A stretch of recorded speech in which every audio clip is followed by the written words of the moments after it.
Have you ever wondered what do you get when you combine Eastern coffee culture with the Western coffee culture?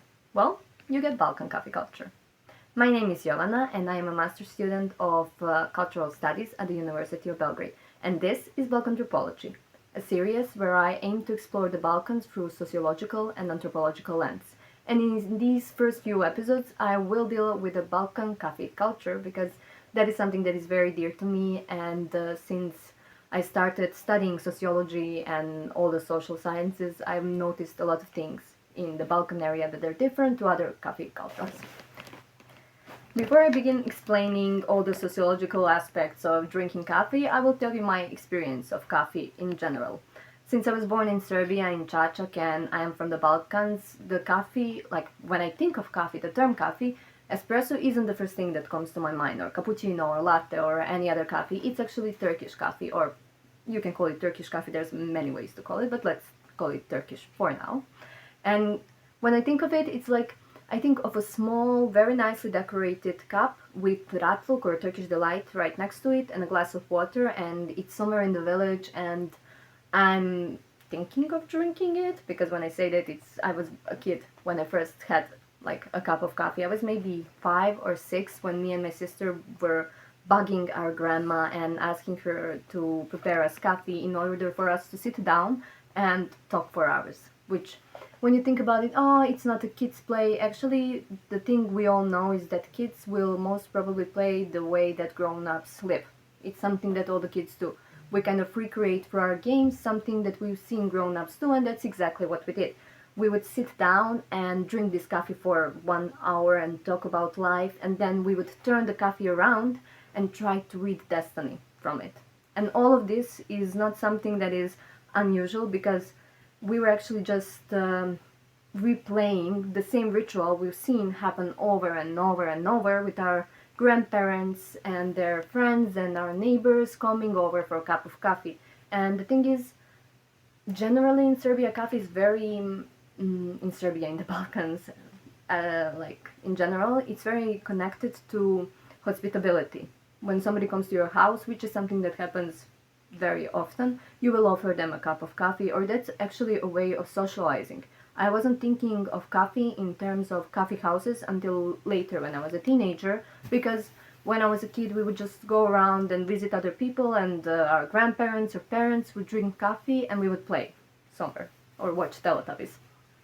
But in general, that's the way we see coffee, and I remember it as being a really long ritual, and they would drink coffee and I would like pull my grandma for her sleeve and say, when are we going home, when are we going home? And she would always say, not yet, when I drink my coffee, but the coffee cup was like over, she already drank it. And then the neighbor would say, oh, now we have to turn it and wait for it so we can read the destiny, so we can do the fortune telling, and then they would talk more. And that's when I realized coffee is never over when you drink the coffee, it's over when you finish the talk.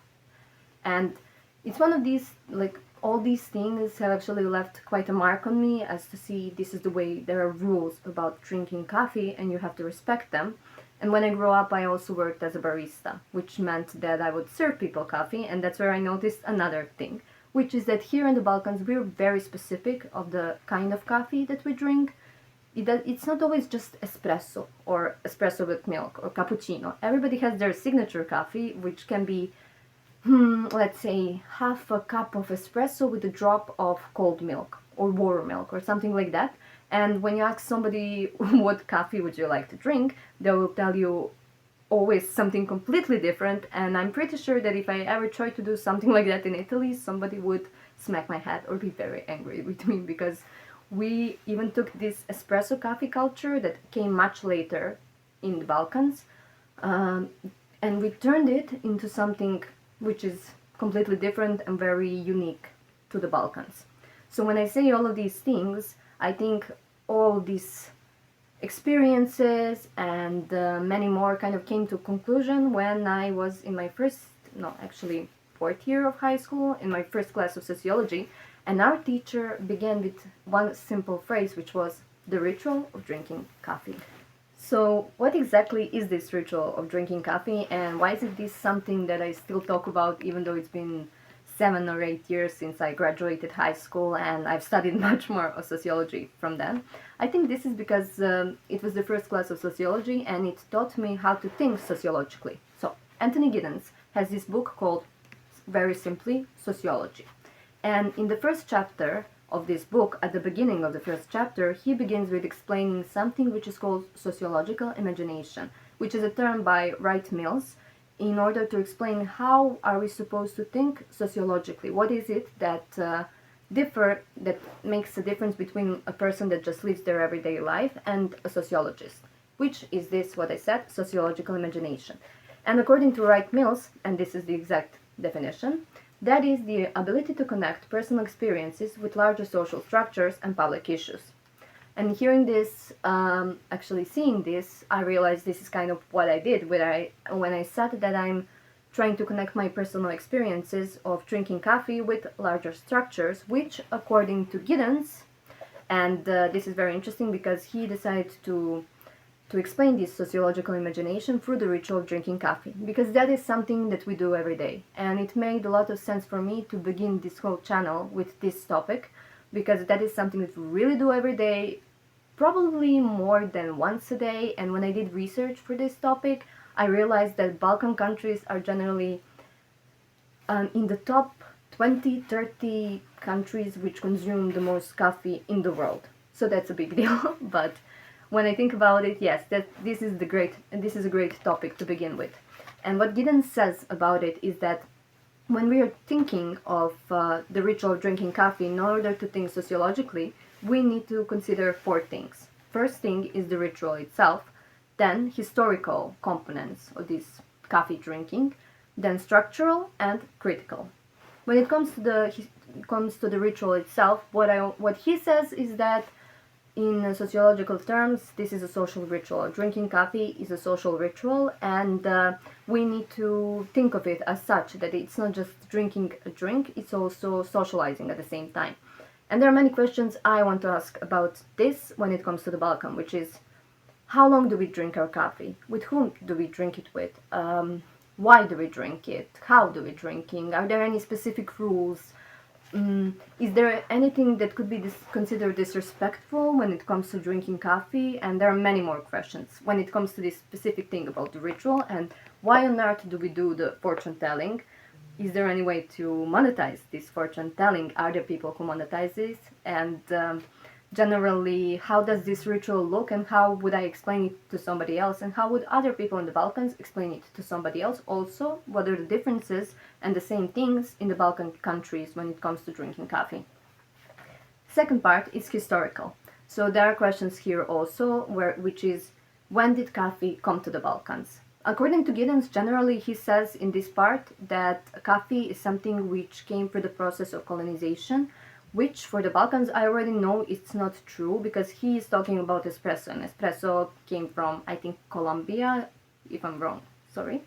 But as much as I know, the coffee beans come from Colombia and came through the process of colonization, but when it comes to the Balkans, it actually came through the Ottoman rule, because the first coffee that came here was this Turkish coffee, and it came through the Ottomans, and the beans originally are from Yemen. But I also want to ask questions like, when and how, through which historical ways did this coffee come to the Balkans, and how much do we know about this specific thing, and why do we call it Greek coffee, Turkish coffee, Serbian, Bosnian, Balkan, or my preferred thing is to call it homemade coffee, because I think with that we kind of put much more accent on the fact that it's homemade, that it's something that is anthropologically and culturally important, than the fact that it is from a certain place. But it's a very fun thing to play with this term, and I'll also explain this much more in the episodes to come. The third part is sociological. So this is where he wonders about broader structural, structures of society and politics and economics, which are all included in the fact that we are drinking coffee. That being said, I think it's also important to ask, where is this coffee really from? Who picked these beans? Who is selling it for me? What is the advertising for coffee? Is there any reason why we are more prone to drink one coffee than the other? Is advertising the one to blame for it? And I think This is also a very specific thing, because through this I will also help to explore the meaning behind the word coffee. What do we connect with it? How far has it come to our brains? And there are many more questions to ask about this, which I'm very glad to answer in the next episodes. The fourth part, which Giddens talks about, is the critical component, which means that sometimes when we are drinking coffee, we also are, let's say, boycotting a certain chain of coffee suppliers because we think they're doing something that is not ethical. And that because coffee is something that is part of the whole society, as I explained in the structural part, it also means that there are many things that are political about drinking coffee. And I want to explore how is this understood in the Balkans.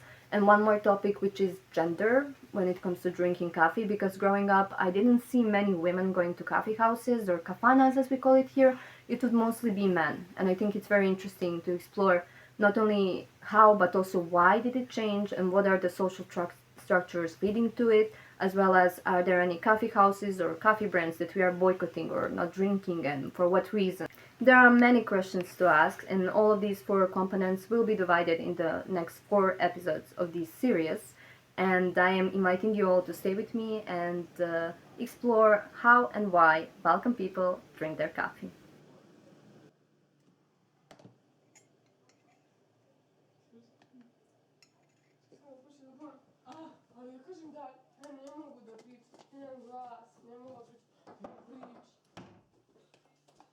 Aha, super se priđe.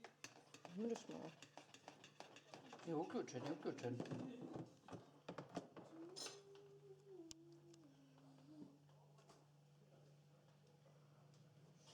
Isključila? Jel imaš tremu? Nije, nego gledam ne izađe, od čas posla krene izađe. Jesi već brzo.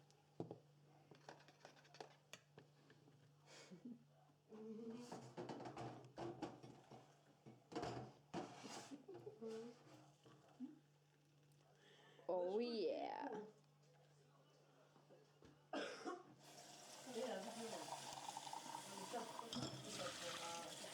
Mogu s rukama da pere.